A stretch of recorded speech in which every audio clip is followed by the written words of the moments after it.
कौन बनेगा करोड़पति की तर्ज पर आज राहुल गांधी के साथ भी कुछ ऐसा ही खेल खेलते हैं। सवाल जवाब का सिलसिला शुरू करते हैं। तो राहुल जी, पहला सवाल, इस देश में पब्लिक सेक्टर का सबसे बड़ा बैंक कौन सा है? एसबीआई देश का सबसे बड़ा पब्लिक सेक्टर बैंक है। वाह, सही जवाब। अब इस बैंक में किसकी सेविंग्स रखी है और क्यों रखी गई है? जिसमें आपकी मेहनत की कमाई और आपके परिवार और आपके बच्चों के भविष्य के लिए जमा की हुई सेविंग्स रखी हुई है। वाह, ये भी सही जवाब। अब अगला सवाल ये है कि इन बैंकों में रखे हुए पैसे को किस प्रकार खतरे में डाला जा रहा है? अडानी ग्रुप को सहायता देने के लिए और नुकसान से बचाने के लिए एलआईसी और एसबीआई से जबरदस्ती इन्वेस्ट करवाया जाए। सिर्फ एसबीआई या एलआईसी भी? एलआईसी और एसबीआई से जबरदस्ती इन्वेस्ट करवाया जाए। अच्छा, एलआईसी को भी आपने जोड़ दिया। एक बात ये भी बताइए कि इन्वेस्ट किया जा रहा है इसमें या दिया जा रहा है? हिंदुस्तान के पब्लिक सेक्टर बैंक्स का पैसा, एलआईसी का पैसा अडानी जी को दिया जा रहा है। और देख लीजिए दोस्तों, जैसे ही राहुल गांधी ने ये बात कही, उसके बाद पूरी कांग्रेस पार्टी और पूरा लेफ्ट लिबरल इकोसिस्टम इसी मुद्दे पर चढ़ पड़ा और एकदम से अनाप शनाप आरोप लगाने लगा। कैसे लगाने लगा अनाप शनाप तो अभी छोड़ दीजिए, वो तो मैं बाद में दिखाऊंगा।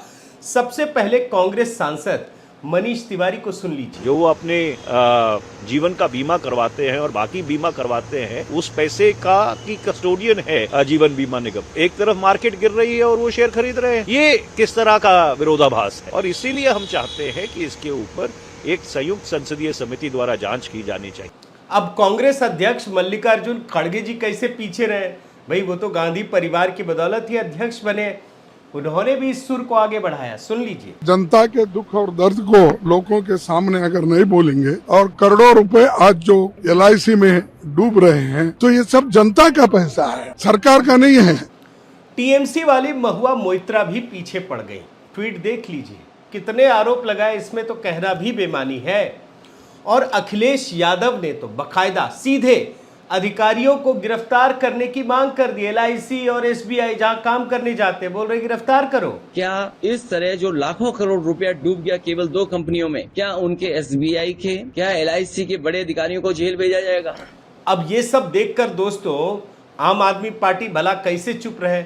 और इनका तो ये हाल है कि अडानी को गाली दिए बिना इनका तो खाना भी नहीं पचता है। सुन लीजिए संजय सिंह को। कि देश के करोड़ों लोगों के भविष्य पर हमला अडानी ने किया है। मगर अडानी के जरिए एलआईसी को लेकर राहुल गांधी ने जो आरोप लगाए, और आरोप ही नहीं लगाए, लगातार लगाते रहे, अडानी को बदनाम करते रहे, एलआईसी को लेकर लोगों को भ्रमित करते रहे, उस पर अब अडानी ने एक्शन करके दिखाया है। जवाब नहीं दिया दोस्तों, बल्कि जवाब जो दिया है ना, वो जुबान से नहीं दिया है, बल्कि ऐसी रिपोर्ट सामने आई है अडानी की, एलआईसी की, जिससे सबके होश फाख्ता हो गए हैं। और ये राहुल गांधी और पूरे इकोसिस्टम के लिए किसी सदमे से कम नहीं है।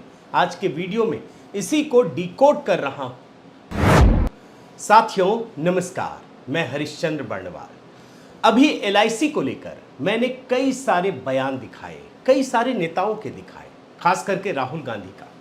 और इन बयानों को सुनाने का तात्पर्य ये था, इसका मतलब ये था कि आपको याद दिला सकूं कि इस एलआईसी को लेकर किस प्रकार से देश को भ्रमित किया गया, वो भी अडानी की कंपनियों से जोड़कर भ्रमित किया गया।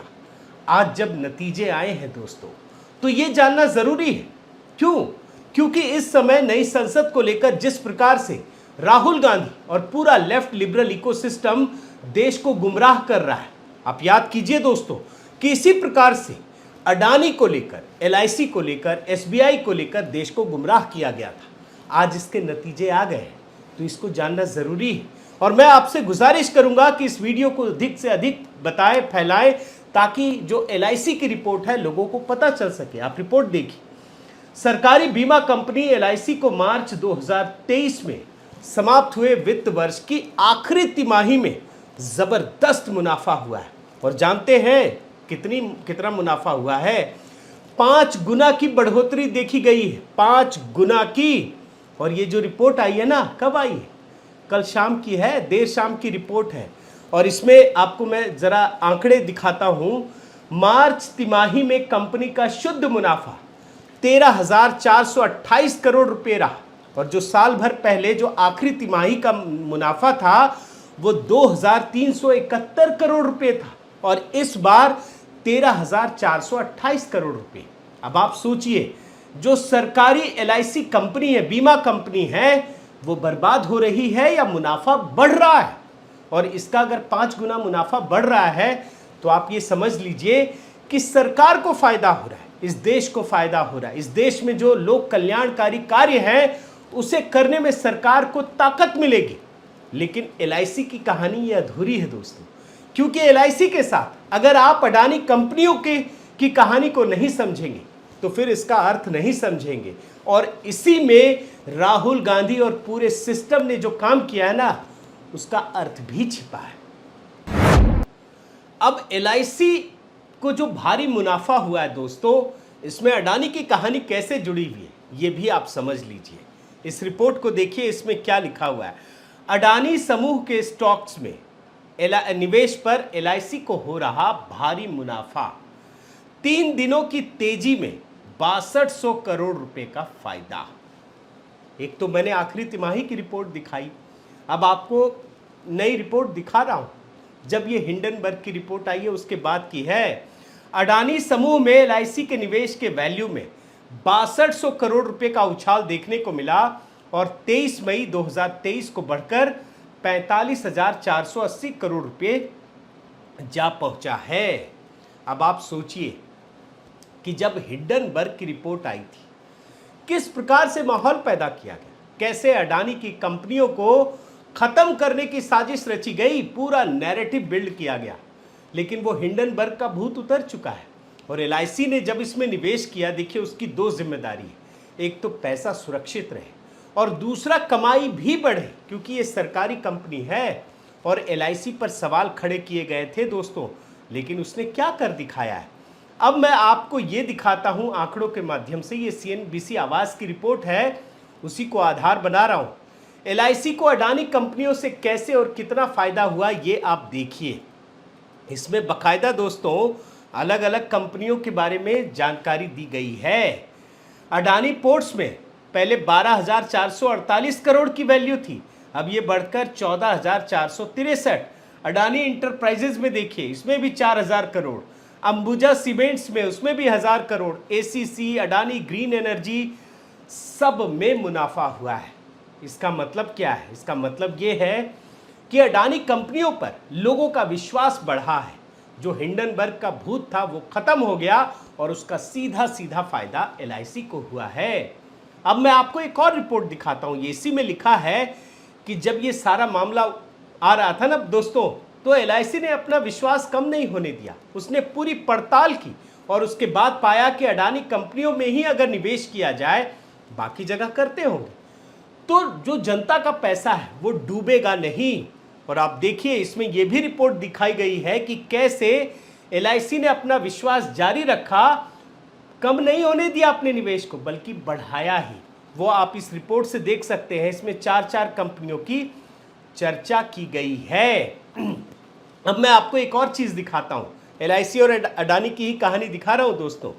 एलआईसी ने जनवरी 2023 के आखिर में कहा था कि बीमा कंपनी ने अडानी समूह की कंपनियों में कुल 30,127 करोड़ रुपए का निवेश किया हुआ है।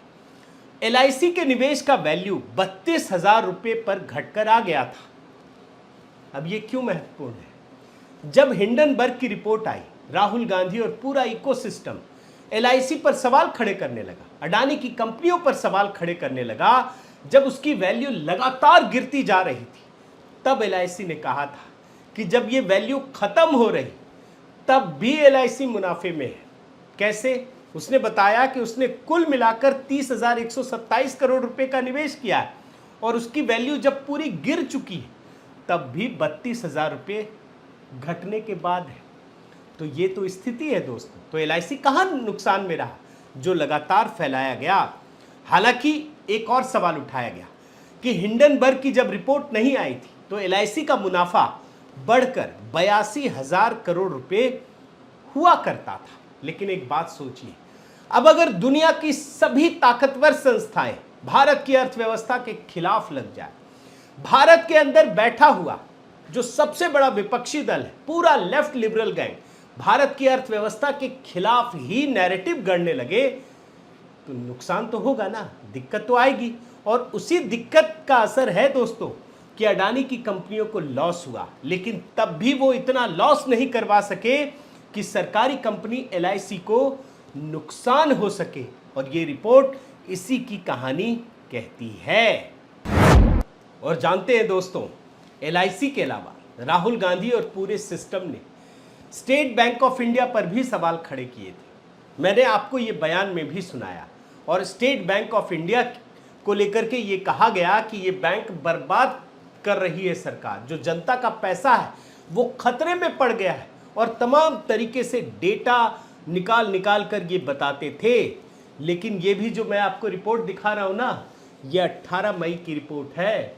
स्टेट बैंक ऑफ इंडिया ने जबरदस्त प्रॉफिट दर्ज किया, पुराने सभी रिकॉर्ड ध्वस्त कर दिए।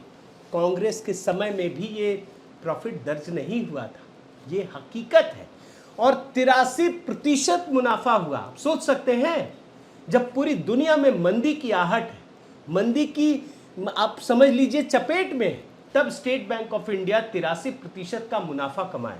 और NPA में भारी गिरावट, ये वही SBI है जिस पर लगातार सवाल खड़े किए जा रहे थे। और जब मैं ये सारी चीज़ आपको बता रहा हूं दोस्तों, तो आपको फिर से याद दिला दूं, अभी मैंने कुछ दिन पहले एक रिपोर्ट की थी, जो सुप्रीम कोर्ट ने, ये लोग तो बाद में सुप्रीम कोर्ट भी पहुंच जाते हैं ना, तो सुप्रीम कोर्ट ने एक जांच कमेटी बनाई और खुद से बनाई, सरकार से नाम नहीं लिया। उस कमेटी की जो प्रारंभिक रिपोर्ट आई है, उसमें भी ये साफ हो गया कि अडानी की कंपनियों ने कोई फर्जीवाड़ा नहीं किया, बल्कि हिंडनबर्ग ने बेईमानी की है, गलत रिपोर्ट छापी है। अडानी की कंपनियों में कोई गलती नहीं है, कोई फर्जीवाड़ा नहीं है।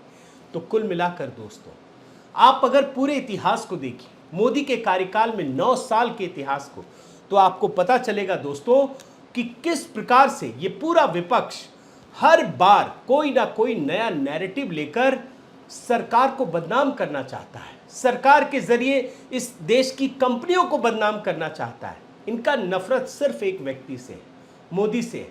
और मोदी के साथ जिस चीज़ का नाम जुड़ जाए, ये उसको बदनाम करते हैं, बर्बाद कर देना चाहते हैं।